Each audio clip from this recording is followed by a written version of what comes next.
안녕하세요. 테슬라디오입니다. 오늘은 테슬라 주가 하락, 시장 헤드라인, 일본 채권 시장 동향과 같은 주제를 다뤄보겠습니다. 오늘 시장은 전반적으로 부정적인 흐름을 보였습니다. 테슬라 주가는 약 4.2% 하락했습니다. 장 마감 후 약간의 반등이 있었지만 차트상으로는 불확실한 상황이 지속되고 있습니다. 오늘 방송에서는 테슬라에 대한 제 기대치와 시장 움직임의 원인을 분석해 보겠습니다. 다양한 의견이 존재하지만 이를 객관적으로 탐구해 보겠습니다. 또한 테슬라 주식을 다시 매수할 계획에 대해서도 공유하겠습니다. 오늘 거의 매수 결정을 내렸지만 차트가 여전히 불안정해 보였습니다. 이는 단순한 사실입니다. 최근 시장 헤드라인과 장 마감 후 새롭게 나온 정보를 검토해 보겠습니다. 트럼프가 다보스에서 연설을 할 예정으로 이는 밤사이 또는 내일 아침에 이뤄질 가능성이 큽니다. 정확한 시간은 아직 확인되지 않았지만 이 연설에서 시장을 움직일 만한 내용이 나올 수 있습니다. 글로벌 채권 시장의 불안정도 주목할 점입니다. 이는 미국뿐만 아니라 전 세계에 걸쳐 있습니다. 스콧 베스는 일본이 원인이라고 지적했습니다. 이에 대해서도 곧 살펴보겠습니다. 오늘 다룰 내용이 많습니다. 전반적인 시장 지도를 보면 대부분의 섹터가 하락세를 보였습니다. 에너지 주식 일부가 괜찮은 성과를 냈고 특정 헬스케어 주식처럼 UNH가 상승했습니다. 일부 제약회사도 안정적이었고 소비 방어주인 식품회사들도 잘 버텼습니다. 오늘은 경기 침체 관련 거래가 일부 관찰되었습니다. 소비 순환주, 인터넷, 기술, 소비 전자제품 섹터는 깊은 하락을 보였습니다. 애플은 거의 4% 하락했습니다. 소프트웨어 섹터는 큰 타격을 받았고 산업 섹터도 마찬가지였습니다. 시장 전체가 하락한 가운데 경기 침체 거래가 약간 부각되었지만 모든 섹터가 영향을 받았습니다. 시장 움직임의 원인을 명확히 규정하기는 어렵습니다. 각자 의견이 다를 수 있습니다. 두 가지 주요 요인이 있습니다. 하나는 그린랜드 상황입니다. 트럼프가 오늘 기자회견에서 그린랜드에 대해 언급했을 때 시장이 일시적으로 상승하는 모습을 보였습니다. 이는 긍정적인 헤드라인으로 작용한 듯 합니다. 따라서 그린랜드가 시장에 영향을 미치고 있다고 볼 수 있습니다. 반면 스콧 베스는 그린랜드와 무관하며 일본 채권 시장이 원인이라고 주장합니다. 이는 부분적으로 사실입니다. 일본의 10년 만기 채권 수익률이 오늘 10.5 베이시스 포인트 상승해 2.375%에 도달했습니다. 참고로 2025년 4월에 최저치인 1.12%를 기록했습니다. 이는 더블 이상 상승한 수준입니다. 2025년 3월에는 1.58%였고 4월 2일 관세 논란 후 하락했으나 지금은 2.375%입니다. 전일 2.18%에서 오늘 2.375%로의 움직임은 상당합니다. 이는 시장 불안정의 일부 원인입니다. 하지만 여전히 그린랜드가 큰 역할을 한다고 봅니다. 스콧 베슨의 발언을 직접 들어보면 그는 시장 하락이 일본 채권 시장의 6표준 편차 움직임 때문이라고 말합니다. 지난 이틀 동안 10년 만기 채권에서 이런 현상이 발생했다는 것입니다. 그는 일본 경제 관계자들과 연락하며 채권 시장 안정화를 촉구했다고 합니다. 이는 독일, 프랑스, 미국 수익률 상승으로 이어지고 있으며 대부분 일본 채권 시장 탓이라고 강조합니다. 그린랜드와는 무관하다고 합니다. 하지만 이는 사실이 아닙니다. 무지이거나 의도적인 왜곡일 수 있습니다. 시장 하락의 일부는 그린랜드와 관련이 있습니다. 유럽이 보유한 미국 기반 자산 규모가 크기 때문입니다. 이를 반복적으로 강조해 왔듯이 유럽은 2조 달러 규모의 미국 증권을 보유하고 있습니다. 2조 달러 규모의 미국 기업 채권, 6조 달러 규모의 미국 주식, 그리고 약 2250억 달러 규모의 미국 기관 채권을 소유합니다. 만약 이들이 자산을 매도하기 시작하면 미국에 큰 문제가 됩니다. 이는 유럽에도 독이 될 수 있습니다. 경제를 침체시키고 돈을 옮길 대안이 마땅치 않기 때문입니다. 월가에는 티나라는 말, 즉 대안이 없다는 표현이 있습니다. 이는 주로 미국 주식을 가리켰습니다. 신흥시장이나 중국이 부진한 가운데 미국 주식이 유일한 옵션이었습니다. 이는 오늘날에도 유효합니다. 돈을 다른 곳에 투자하기 어렵습니다. 하지만 시장은 이런 위험을 가격에 반영하고 있습니다. 10년 만기 국채 수익률이 상승하면 그린랜드 이유든 일본 채권 폭등 이유든 경기 침체 확률이 높아지고 주가가 하락합니다. 이에 따라 경기 침체 거래가 되살아납니다. 제가 경기 침체를 예상하느냐? 절대 아닙니다. 2026년에 대한 제 낙관적 전망은 여전히 유효합니다. 하지만 상황이 의심받을 때 월가는 재조정을 합니다. 시장은 일본 채권 상황, 그린랜드, 관세 관련 대법원 판결, 신용카드 이율 상한 10% 등 다양한 요인을 다루고 있습니다. 상한제는 최근 주목도가 줄어든 점이 긍정적입니다. 많은 일이 벌어지고 있습니다. 빅테크 실적 발표가 다가오고 있으며 이는 안정화에 도움이 될 수 있습니다. 하지만 단기 공포가 중장기 펀더멘털을 압도하는 것은 주지의 사실입니다. 장기 투자자에게 중요한 것은 중장기 수익 성장과 경제 추세입니다. 단기적으로는 그렇지 않습니다. 단기 움직임은 공포나 환희, 뉴스 흐름에 좌우됩니다. 비트코인이 89,374달러로 하락한 점을 보면 이는 일본 채권 상황을 반영합니다. 지정학적 문제처럼 그린랜드 상황에서 비트코인은 오히려 잘 버텼습니다. 최근 며칠간 98,000달러 고점을 찍었습니다. 그린랜드 드라마에서 비트코인은 유럽 자금 유입의 수혜자일 수 있습니다. 반면 일본 상황이 시장에 영향을 미치고 있으며 비트코인에 반영됩니다. 많은 기업과 개인이 일본 통화로 차입합니다. 일본 10년 만기 국채 수익률이 2.38% 수준입니다. 이를 빌려 미국 국채 4.3%를 사면 차익을 볼 수 있습니다. 이는 다른 자산에도 적용됩니다. 크립토 등에서 비슷한 전략이 쓰입니다. 이러한 흐름이 시장 변동성을 키우고 있습니다. 이제 이 주제들을 더 깊이 파고들어 보겠습니다. 다음으로 넘어가며 테슬라의 구체적인 전망과 매수 타이밍에 대해 분석해 보겠습니다. 이러한 일본 엔화 캐리 트레이드가 시장에 미치는 영향은 오랜 기간 동안 관찰되어 왔습니다. 이와 관련된 일본 채권 수익률의 움직임이 크립토 시장뿐만 아니라 주식시장 전반에 강한 상관관계를 보이고 있습니다. 현재 그린란드 문제, 대법원 판결 등 다양한 이슈가 겹쳐있는 상황에서 일본 거래로 인한 마진콜이 발생한 투자회사들의 매도 압력이 추가로 더해지면서 시장에 큰 부담을 주고 있습니다. 채권의 가격과 수익률은 역외관계를 가지며 이는 배당주와 유사합니다.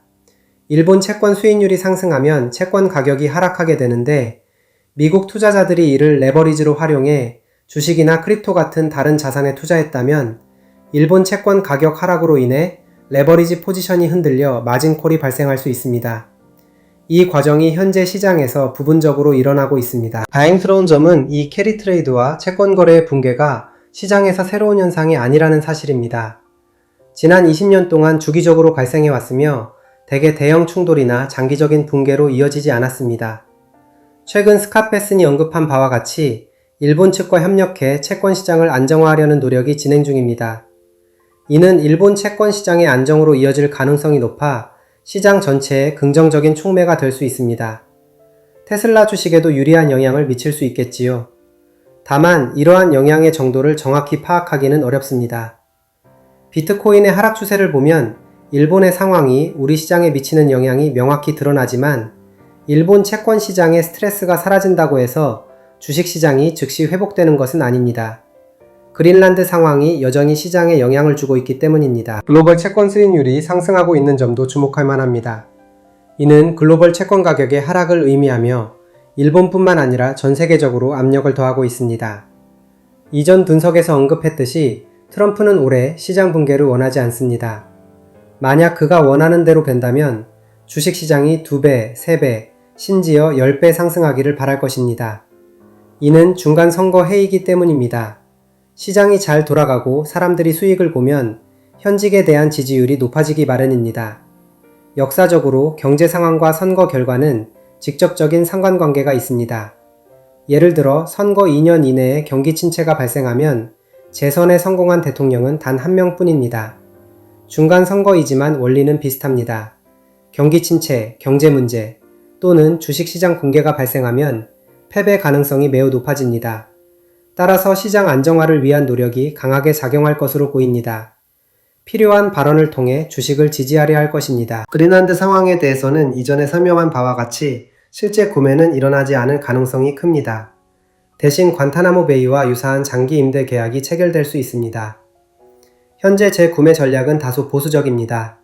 오늘 주식을 일부 매수했지만 S&P 500 지수가 2% 하락하는 날을 활용해 특정 영역에서 기회를 포착하려 합니다. 테슬라에 대해 보수적인 이유는 다음 주 실적 발표가 예정되어 있기 때문입니다. 현재 위치에서 보면 만약 실적이 내일 발표된다면 주가가 상승할 가능성이 있습니다. 최근 고점에서 16% 하락했으니까요. 그러나 그린란드 상황이나 일본 상황이 악화될 수 있습니다. 기술적으로 오늘 100일 이동평균에서 정확히 저항을 받았습니다. 1일 고점이 430.73달러였고 100일 이동평균은 430.67달러입니다. 30센트 차이로 저항을 받았고 1일 저점 근처에서 마감했습니다. 이제 무주택지대에 놓여 있습니다.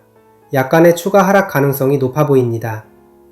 저는 테슬라를 400대 초반에서 매수하고 싶지만 400 근처에 도달하면 400 아래로 하락할 수 있습니다. 370까지 테스트할 수 있으며 이는 200일 이동평균입니다. 올해 말 테슬라 주가가 900달러에 도달할 것으로 예상하니 오늘 매수하면 거의 2배 수익이 될 수 있습니다. 하지만 370에서 매수하면 연말 수익률이 훨씬 나아질 것입니다. 그래서 조금 더 인내심을 가지고 있습니다. 하지만 419달러 수준의 테슬라는 매력적입니다. 내일부터 테슬라 매수를 시작할 가능성이 높지만 모든 자금을 이 가격에 투입하지는 않을 것입니다. 더 보수적으로 접근하겠습니다. 전체 상황이 내일 더 나빠질 수 있기 때문입니다. 내일 경제 데이터는 많지 않습니다. 오후 1시에 20년 만기 채권 경매가 있습니다. 이는 채권 수익률에 상당한 영향을 줄 수 있습니다. 수익률 상승으로 수요가 강할 것으로 예상되지만 지켜봐야 합니다.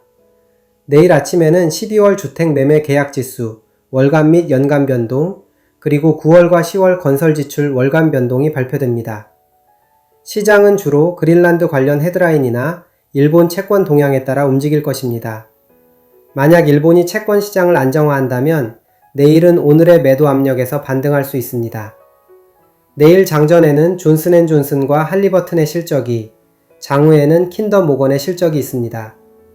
목요일은 더 큰 날로 P&G, GE 에어로스페이스, 인텔, 인투이티브 서지컬, 캐피탈원, 알코아 그리고 CSX가 장후에 보고합니다. 만약 하나의 결과를 예측해야 한다면 약간 더 하락할 가능성이 있지만 많은 사람들이 생각하는 대형 붕괴는 아닐 것입니다. 370달러 수준의 200일 이동평균까지 하락할 수 있으며 이는 여기서 50달러 하락입니다. 불편하게 느껴질 수 있지만 대규모 매수 기회가 될 것입니다. 다만 그 수준까지 도달할지는 확신할 수 없습니다. 400이나 395 근처에서 반등할 수 있습니다. 11월 중순처럼 383까지 하락했지만 대부분 395에서 396, 394 수준에서 머물렀고 결국 반등했습니다. 그런 시나리오도 가능합니다. 다음 주 테슬라 실적을 앞두고 장기적으로 강세를 유지하고 싶습니다. 테슬라가 얼마나 하락하거나 회복하는지에 따라 속도가 달라질 것입니다. 이제 테슬라의 실적 기대치와 시장 반응에 대해 더 자세히 살펴보겠습니다. 테슬라의 실적 기대치에 대해 살펴보겠습니다. 다음 주 발표될 테슬라의 분기 실적은 시장의 큰 관심사입니다. 분석가들은 테슬라의 매출이 약 150억 달러 수준을 기록할 것으로 예상하고 있으며 이는 전년 동기 대비 약 15% 증가한 수치입니다. 순이익은 10억 달러를 상회할 가능성이 높아 보입니다. 특히 FSD 소프트웨어의 업데이트와 모델 3 및 모델 Y의 판매 호조가 이러한 성장을 뒷받침할 전망입니다. 테슬라의 에너지 사업부도 주목할 만합니다. 배터리 저장 시스템의 수요 증가로 인해 이 부문의 매출이 40억 달러에 달할 수 있다는 관측이 나옵니다. 일론 머스크는 최근 AI와 로보틱스 분야의 진척을 강조하며 장기적인 성장 동력을 강조했습니다. 예를 들어 옵티머스 로봇의 상용화가 가까워지고 있으며 이는 테슬라의 비즈니스 모델을 다각화할 수 있는 요소입니다. 시장 반응으로는 실적 발표 후 주가가 크게 변동할 가능성이 큽니다. 만약 예상치를 상회한다면 주가가 400달러 선을 돌파하며 반등할 수 있습니다. 반대로 자동차 마진이 예상보다 낮게 나오면 일시적인 하락 압력이 발생할 수 있습니다. 최근 주가가 390달러대에서 안정세를 보이고 있는 만큼 투자자들은 실적 숫자뿐만 아니라 일론 머스크의 컨퍼런스 콜에서의 발언에 주목해야 합니다. 그는 종종 미래 비전을 제시하며 시장 심리를 자극하곤 합니다. 예를 들어 FSD 버전 12.5의 출시와 관련된 업데이트가 언급될 경우 이는 테슬라의 자율주행 기술 우위를 재확인하는 계기가 될 것입니다. 또한 중국 시장에서의 경쟁 상황도 중요합니다. 샤오팽이나 지리 같은 현지 업체들의 도전이 거세지고 있지만 테슬라의 가격 전략과 공급망 최적화가 이를 상쇄할 수 있습니다. 글로벌 전기차 수요 둔화 우려 속에서도 테슬라의 시장 점유율은 여전히 견고합니다. 투자 관점에서 보면 실적 후 주가 변동성은 공포 지수를 높일 수 있지만 장기적으로는 AI 통합과 신모델 출시가 긍정적입니다. 예를 들어 모델 YL의 생산 확대가 북미와 유럽 시장에서 매출을 끌어올릴 전망입니다. 한편 우버와의 파트너십 가능성도 시장에서 화두입니다. 테슬라가 로보택시 사업을 본격화한다면 이는 새로운 수익원을 창출할 수 있습니다. 물론 규제 환경과 경쟁이 변수입니다. 전체적으로 테슬라의 실적은 단순한 숫자 이상의 의미를 지니며 시장의 기대와 현실의 괴리가 어떻게 해소되는지가 관건입니다. 이러한 분석을 통해 청취자 여러분께서 테슬라의 미래를 객관적으로 가늠해 보시기 바랍니다.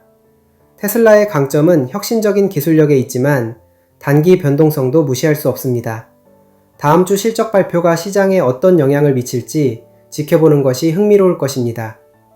이제 다른 소식으로 넘어가 보겠습니다. 최근 AI 분야에서 주목할 만한 움직임이 있습니다. xAI가 새로운 모델을 개발 중이라는 소식이 전해지고 있습니다. 이는 AI5 수준의 성능을 목표로 하며 기존 AI 시스템의 한계를 넘어설 수 있습니다. 투자자 입장에서는 AI 관련 주식의 초과 수익률을 고려할 만합니다. 또한 전기차 시장에서 BMW X3가 경쟁 모델로 부상하고 있지만 테슬라의 SUV 라인업이 여전히 우위를 점하고 있습니다. 경제지표 측면에서는 유가가 배럴당 90달러 선을 유지하며 안정세를 보이고 있습니다. 이는 에너지 비용에 영향을 미쳐 테슬라의 생산 비용에도 간접적으로 작용할 수 있습니다. 주가 동향으로는 MACD 지표가 상승 추세를 나타내고 있어 시장의 낙관론을 뒷받침합니다. 장기적으로 10년 후 테슬라의 위치를 상상해보면 AGI 시대의 선두주자로 자리매김할 가능성이 큽니다. 물론 하드웨어 3 업그레이드와 소프트웨어 최적화가 핵심입니다. 청취자 여러분, 이러한 흐름을 바탕으로 현명한 판단을 내려보시기 바랍니다. 테슬라의 실적은 단순한 이벤트가 아니라 기술 혁신의 지표로 볼 수 있습니다. 오늘 전해드릴 소식은 여기까지입니다. 여러분의 장기적인 선택과 여정에 작은 기준점이 되기를 바랍니다. 경제적 자유에 이르는 그 순간까지 앞으로도 함께하겠습니다. 감사합니다.